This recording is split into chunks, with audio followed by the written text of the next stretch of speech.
Olá, você é muito bem-vindo ao nosso programa da Madrugada Astral. Eu sou Robson Sereno, facilitador de consciência, e hoje eu vou falar sobre dinheiro. Money, money, money, money, money. Dinheiro não sobra. Não sobra porque ele não entra ou porque ele entra e não fica. Em que lugar você está mantendo a lealdade familiar para não ser o primeiro milionário, bilionário da sua família? O dinheiro não para na sua conta ou você nunca se colocou como prioridade? O dinheiro segue o lugar que você ocupa na sua própria vida. Isso aparece muito em sessões. Essa é uma questão muito interessante. Muitas vezes você não é a prioridade da sua própria vida. Então você ganha o seu salário, você ganha o que você faz de dinheiro, e na hora que o dinheiro entra na sua conta ou entra no seu bolso, você não utiliza para o seu próprio benefício. Você pensa em pagar as contas ou favorecer os outros. Vamos supor, você é casado ou não, ou tem filho, ou tem sobrinho, ou tem alguém que requer algum cuidado seu eventual. A hora que o dinheiro entra, você pensa mais em apagar esses incêndios do que usar isso para multiplicar ou fazer o seu dinheiro criar ainda mais dinheiro para você. Será que isso ressoa em você? Como seria se você olhasse isso por um outro aspecto? Aqui também tem, você ajuda todo mundo e fica sem nada? Isso é generosidade ou lealdade inconsciente? Aqui é uma coisa que é legal, a generosidade, o conceito dela que a gente conhece dentro do Axel é um pouco diferenciado. Generosidade é quando eu dou algo para alguém que tem mais do que eu. Seria como se eu saísse com o meu gerente ou com o dono da minha empresa, que eu trabalho, que eu sou funcionário, que eu sou um colaborador, e aí tá, eu não vou pagar para ele um jantar, que de repente talvez meu recurso não alcance. Mas eu posso pagar um café, eu posso pagar um refrigerante, eu posso pagar uma água de coco, eu posso ser generoso nesse sentido. Então é mais assim, quando eu dou algo que eu tenho para alguém que tem mais do que eu, isso é generosidade, porque essa pessoa não precisa de mim, nem precisa do meu dinheiro, mas eu estou fazendo porque eu sou generoso, porque eu sou gente boa, porque eu sou legal. Quando eu dou para alguém que tem menos do que eu estou fazendo caridade. Então aqui, muitos de nós nos equivocamos. E os dois são muito benéficos. Eu posso dar para alguém que está mais do que eu estou sendo bastante generoso, como eu também posso dividir parte do que eu tenho para as pessoas menos favorecidas, mas não no aspecto da caridade. Eu estou dando para você porque eu sou superior, porque eu sou simplesmente maravilhoso, espetacular. Por isso que eu te ajudo, oh, gente boa. Não é assim. Olha, como que eu posso proporcionar para essas pessoas momentos agradáveis? Então eu posso contribuir com um recurso financeiro para que distribua sopa para as pessoas. Eu posso doar as roupas que eu já não tenho mais interesse ou que os meus filhos já não estão mais utilizando. Eu posso contribuir com alguma associação ou entidade de trabalhos humanos, por exemplo, com creches de crianças, com asilos de idosos. Eu posso pedir para pagar a luz ou uma parte, sabe? Eu posso contribuir, mas não no sentido de que eu estou dando para essa pessoa porque eu sou superior. Não. Eu vivo num país em que a desigualdade social é imensa. Ontem mesmo eu estava dirigindo, parei no semáforo e veio um cara de rua, de bermuda, como tinha começado a chover, estava meio aquele tempo meio que estava quente, mas mudando, e ele descalço, e eu reparando ele pisando no asfalto, depois na calçada. E o que me ocorreu de cara, falou, puxa, esse cara está correndo o risco de ter um corte, né? E ele levantava a sola do pé e percebia que era bem preto. Então, lógico, estava descalço, ele estava com o pé sujo. De repente eu falei, cara, de repente quantos sapatos nós temos, eu tenho em casa, que talvez para esse cara fizesse total diferença. Não ia melhorar a vida dele, mas talvez tirasse ele de riscos completamente desnecessários. Então é mais nesse sentido, sabe? Não é de eu vou fazer caridade para aparecer e para mostrar para Deus que eu estou sendo legal. Não, eu estou fazendo isso porque eu tenho um coração grande e que aquilo realmente, além de não fazer diferença na minha vida material, vai fazer o bem para quem não tem. Isso é bastante legal, isso eu curto pra caramba. Então o padrão pede olhar profundo. O que é que você está sacrificando em você achando que isso é amor. Porque às vezes eu estou sendo generoso, que no nosso conceito que a gente acabou de falar é mais caridade, com alguém da minha família ou com alguma entidade, porque eu me sinto superior. Será, gente boa?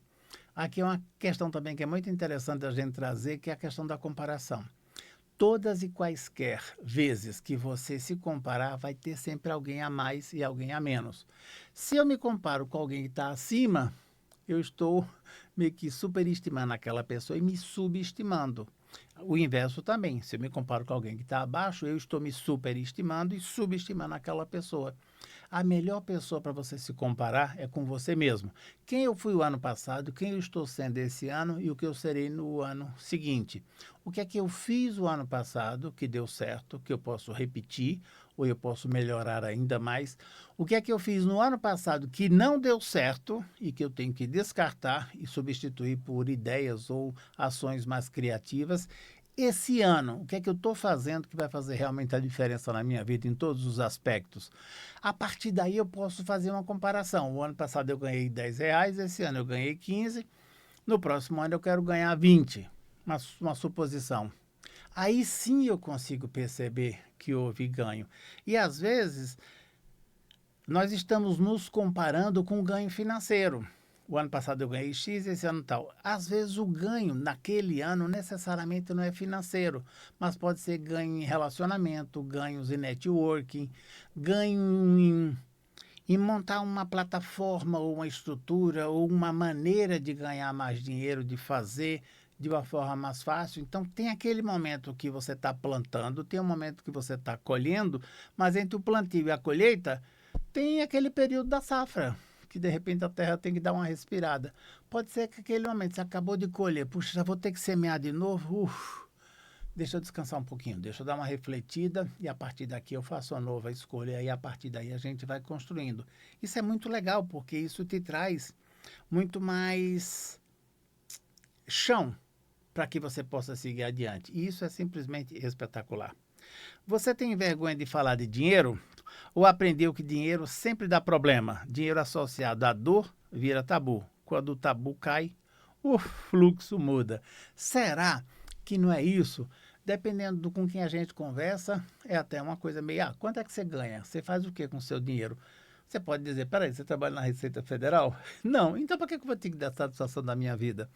Mas você pode falar com dinheiro sem ser específico. Olha, eu ganho R$ 3, eu ganho R$ 20, não, eu faço isso, tá, tá. Você não precisa dar uma receita de bolo, nem muito menos falar isso de uma maneira que abra portas para que as pessoas possam te invadir. Mas você pode trabalhar isso de maneira mais genérica e até específica, do tipo, olha, eu gostaria muito de investir meu dinheiro. De que maneira?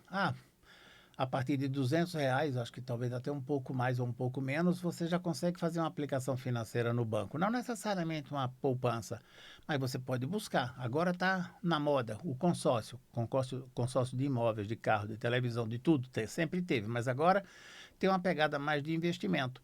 De repente, você consegue fazer. Esse dia eu até consultei um consultor de consórcio. Ele falou que o valor mínimo de um consórcio hoje seria de 270. Então, olha, dá uma olhada no teu orçamento. Você consegue reservar pelo menos 270, R$ 300 para fazer investimento? Se sim, ok. Procura uma corretora de consórcio. Vai lá e faz. É uma questão que você está criando. É uma escolha que você está fazendo agora para criar uma riqueza futura. Amanhã, esse seu consórcio é sorteado, você compra um apartamento lá de R$ 300, uma casa, põe para alugar. Com o valor do aluguel, você paga a prestação, já faz um novo consórcio e você vai por aí aumentando o seu patrimônio. Entretanto, você só consegue fazer isso se você se permitir quebrar esse ciclo, esse padrão da pobreza e que, às vezes, por pertencimento, você continua fazendo as mesmas atitudes que os seus familiares fazem ou que o seu entorno. Aquela máxima do coach que é, você é a média das 4, 5 pessoas com quem você anda, ela é fantástica. Se você quer ser uma pessoa próspera, com bastante dinheiro e com uma vida mais plena, anda com pessoas que têm o mesmo objetivo que você, que já vivem dessa forma. Inclusive, aquelas pessoas que têm muito mais do que você. Se você sair desse lugar da síndrome do vira-lata, de ficar se achando coitadinho, não, estou aqui nessa roda. As pessoas aqui falam vários idiomas, são bastante ricas, tem um carrão, tem um iate, tem um avião. Ok, eu talvez não tenha tudo isso. Mas tudo bem, mesmo que eu ande de busum, eu vou ficar com esses caras e vou aprender com eles, entendeu?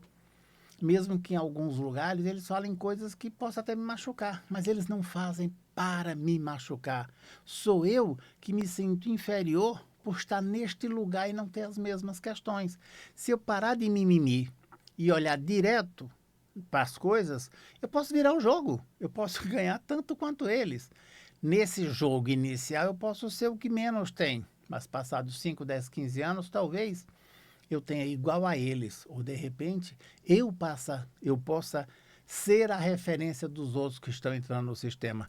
Vale a pena aqui falar que as pessoas bem-sucedidas adoram ter mais pessoas bem-sucedidas na volta, pessoas ousadas, que se arrisquem, que se joguem.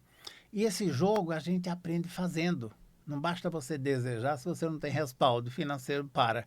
Mas, ao mesmo tempo, não basta ter só o financeiro se você é um medroso, se você não quer se lançar, não quer se jogar. Qual que é a melhor forma? Faz networking. Começa a sair com pessoas que fazem essas coisas de uma maneira deliciosa. E quando o tabu cai, o fluxo muda. Então, de repente, você está sem grana porque você não está escolhendo ter mais grana. É difícil, né? Isso dói. Doeu aonde? No coração, na cabeça, no saco. Aonde é que está doendo em você, meu amigo e minha amiga? Que, de repente, você não faz uma escolha diferente. Lembra? As minhas escolhas determinam quem eu sou. Ou tudo que eu crio é responsabilidade minha. Escolhas criam. Então, se eu estou passando agora por um momento difícil, perrenho, com baixa financeira, achando que eu sou coitadinho, sou eu quem estou criando essa situação. Eu posso criar diferente. Olha, embora eu tenha nascido nessa família, as coisas não tenham acontecido como eu gostaria, eu escolho mudar. Então, eu vou procurar um trabalho melhor, eu vou estudar, eu vou me esforçar, eu vou buscar novos amigos, eu vou mudar o meu padrão, eu vou mudar as pessoas com quem eu caminho, e com certeza você vai chegar no lugar. É uma questão de tempo. Você não sabe cobrar ou tem medo de perder a aceitação? Cobrar é se autorizar. Esse é um tema recorrente no atendimento, principalmente para os terapeutas. É muito interessante. Se você não sabe cobrar, o que é que pega? Você acha que você não tem valor? Quando você vai fazer uma sessão com um terapeuta, seja ele qual for, você paga o valor que ele te pede. Às vezes até você pode pedir um abatimento, se você é uma pessoa viciada em desconto. Ou se você é uma pessoa que não valoriza aquele trabalho. Porque às vezes o cara te cobra um valor que é justo, mas a entrega dele é tão grande que você fala, cara, o que você está me cobrando é pouco por que você entrega. Ou você dá uma gorjeta para ele, ou você fala, olha, está na hora de você pensar em mudar o seu valor. A sua sessão entrega muito mais. Isso é muito mais honesto com você. E essa questão do financeiro é muito interessante. Quando eu sou honesto com o outro, eu vejo a possibilidade do outro também ganhar, eu também ganho. Porque eu estou enxergando no outro aquilo que está dentro de mim. Quando eu não enxergo o que está dentro de mim, eu quero só explorar o outro sem entregar, sem fazer, eu entro no embromation, eu entro na enrolação. Eu também não estou vendo dentro de mim valor suficiente além do embromation. Então eu começo a enrolar as pessoas. Mas eu começo a perceber, não, peraí, a minha sessão vale. Esse é o valor. Olha, hoje você não está com condições, vamos fazer uma permuta. O que é que você traz do seu lado para mim? O que é que você pode me oferecer que a gente pode fazer uma permuta? Essa também é outra questão, né? Ok, eu posso barganhar. Mas se eu vejo que a pessoa tem condições de fazer e ela está mendigando, de repente esse cliente não me interessa. Eu não quero esse tipo de cliente para mim, sabe? Não é legal. É um cara que me toma tempo e a coisa não foi. Vou trazer aqui um outro exemplo pessoal, foi muito interessante. Um tempo lá atrás, eu participei de uma ONG que trabalhava com terapia. Então as pessoas se inscreviam, tinha uma série de entrevistas, uma seleção, digamos assim, e você ia lá atender as pessoas. Então, era no máximo 5, 7 sessões. Eu tinha acabado de fazer um curso de coach, eu queria aprender mais. Eu falei, puxa, quero dar minha contribuição. Só que eu me deparei com uma coisa muito doida. A gente não cobrava nem ganhava nada. Mas eu tinha que sair da minha casa, pegar meu carro, ficar num tal lugar, pagar estacionamento. Ou seja, eu estava pagando para trabalhar. Só que quando eu chegava lá, As pessoas que vinham fazer esse tipo de terapia, de apoio, eram pessoas que moravam bem, tinham casa própria, tinham carro, inclusive melhor que o meu, mas não pagavam nada. Aí chegou um dado momento, a gente dava para as pessoas também uma ficha, e num dado momento as fichas acabaram. Aí o coordenador faz, então agora vocês vão pagar o xerox, as cópias, para a gente poder entregar para os nossos clientes. Eu falei, olha, essa coação para mim não fecha. Se eu estivesse trabalhando com pessoas que realmente não têm nenhum recurso, ok, eu já estou pagando para trabalhar. Você quer agora que eu entregue? Isso é completamente fora de quadrado. Não vou fazer isso. Eu prefiro sair. Realmente eu saí da instituição, porque eu não via sentido naquilo. Passado um bom tempo, a coisa se diluiu e ninguém foi mais nem fez nada. Porque lá atrás, alguém que tinha bastante grana ajudou a criar e patrocinou essa situação. Então, patrocinou os folders, as cartilhas e tudo mais. Mas esse modelo em que você só dá e a pessoa não se compromete com nada, cara, não dá. Eu falei, cara, vamos cobrar nem que seja R$ 5, R$ 10. Então a pessoa entra, já que ela tem dinheiro, ela paga R$ 10, ela vai ter a cartilha dela de 5 e ela já deixa pago para alguém que não tenha recursos voltar. Aí o dirigente falou, não, isso é contra nosso estatuto. Eu falei, é mesmo? Então, olha, esse lugar não me cabe. Não cabe. Porque, de repente, eu estou oferecendo o meu trabalho, aliás, oferecendo vírgula, eu estou pagando para trabalhar com uma pessoa que tem condições de pagar uma sessão normal. E essa pessoa se recusa a pagar 5, R$ 10 por uma cartilha. Epa, não é ele que está errado, quem está errado sou eu, de apoiar uma instituição que trabalha dessa maneira. Então é muito interessante você perceber, você se dá o valor, você se autoriza a ser a referência, você aceita tudo que te propõe ou você questiona? Porque de repente você está na aceitação, na aprovação. Cara, nessa altura do campeonato, não estou mais procurando aprovação nem validação de nada de ninguém. Eu sei quem eu sou, eu sei qual o valor que eu tenho. Como seria se você também tivesse esse valor ou esse alto valor? Se valorize. Se você não se valorizar, ninguém vai te valorizar. Porque as pessoas são assim, elas têm a visão delas. E tem muita gente jogando doido. Ah, olha, eu estou sem grana, eu não faço e aconteço. Aí você cai e cai feito um pato. Daqui a pouco está você pagando para trabalhar. E o que é pior, quando a pessoa não paga, ela não recebe na mesma intensidade. Então, se você tem medo de receber, sai desse lugar. É o quê? Falta de merecimento? Você só merece trabalhar, carregar peso? Você não merece receber? Amigo, amiga, está na hora de você rever essa história. Porque, de repente, a sua questão não é inteligência, não é esforço, não é falta de trabalho, é falta de merecimento em receber. Porque quando você ganha, você está mais preocupado em dar para as outras pessoas do que mesmo receber. Todo mundo merece receber dinheiro, inclusive você. Se coloque na reação, na equação. Você também é filho de Deus, meu amigo, minha amiga. Sai desse lugar, por favor. Você sente culpa em prosperar? Essa aqui é fantástica. Ou medo de se afastar da família? Uau! Prosperar parece abandono para muitos. Isso se reorganiza com a consciência. Eu vejo isso principalmente em algumas mulheres. Elas não casaram, não tiveram filhos, aí elas ganham bastante. Aí elas começam a pagar plano de saúde para a família inteira, faculdade dos sobrinhos. É como se ela estivesse sendo castigada, já que ela não casou e teve filhos e ela ganha mais, e que ela ganha mais do que os cunhados, do que os homens da família. Então ela tem que pagar um preço. Gente, o que é isso? Isso é castigo? Porque ela foi a mais próspera da família? Não!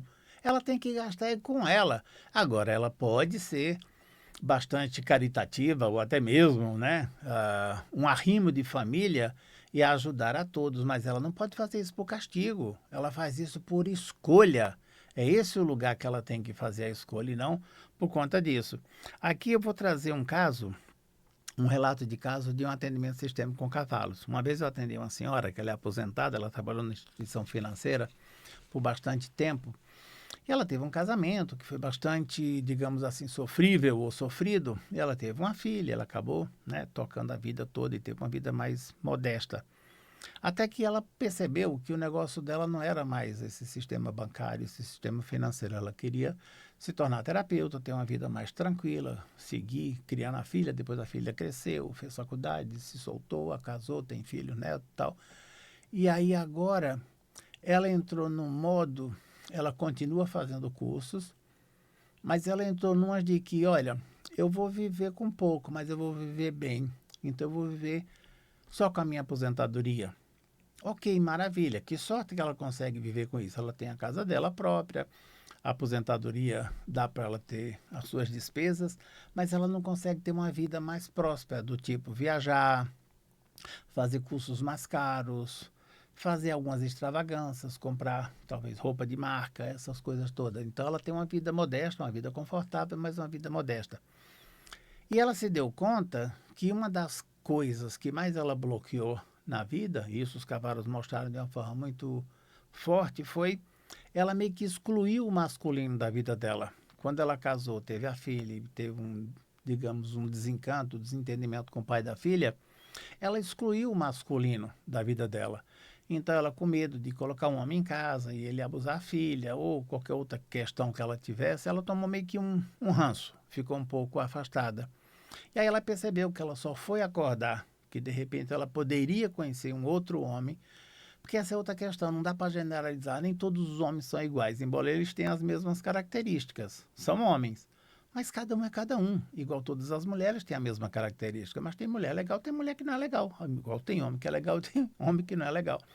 E aí quando ela se deu conta, ela começou a fazer o trabalho inverso, de incluir o masculino, só que agora, com 70 e poucos anos, as coisas se tornam um pouco mais, digamos, desafiadoras, porque homens nessa idade estão buscando mulheres com 50, 40 anos, e não necessariamente com 70 ou 70 e poucos. Então, ela percebeu que ela não se permitiu o merecimento, nem mesmo do ponto de vista do relacionamento. E essa é uma coisa que é muito interessante. O que é que o relacionamento tem a ver com dinheiro?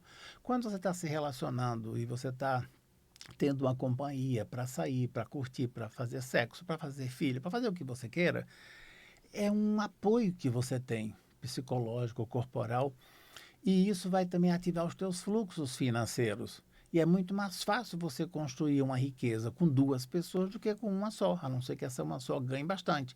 Mas se vocês são duas pessoas, e aqui, quando eu falo casal, eu não estou sendo careta, tá? Homem e mulher, pode ser homem e homem, mulher e mulher, homem e mulher, o jeito que for feito. A dupla está aí feita. Quando você entra nesse lugar, a prosperidade cresce e o peso dos desafios da vida também são repartidos.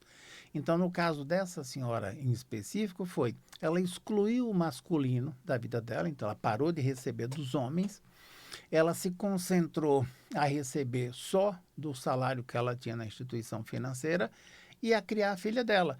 Quando ela se deu conta que a filha já era adulta, estava casada, já tinha filhos, foi quando ela percebeu que ela poderia retomar a vida dela. Antes tarde do que nunca. Tem muita gente que nem para isso ainda acordou.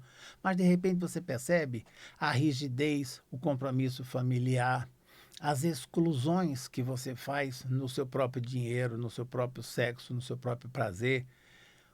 O dinheiro segue a alegria. Se você está triste e deprimido, dificilmente você vai ter mais dinheiro, porque você está triste, você não está criando. Você está olhando para o chão. Uma pessoa alegre, ela ri para cima. Ela olha para cima, ela olha para o mundo, ela olha para a vida, ela floresce. Será que esse é o teu caso? Se isso ressoou em você e você desejar uma clareza sobre esse tema, entre em contato comigo e nós podemos fazer uma sessão tanto online como presencial. A gente se vê no próximo programa. Vem comigo!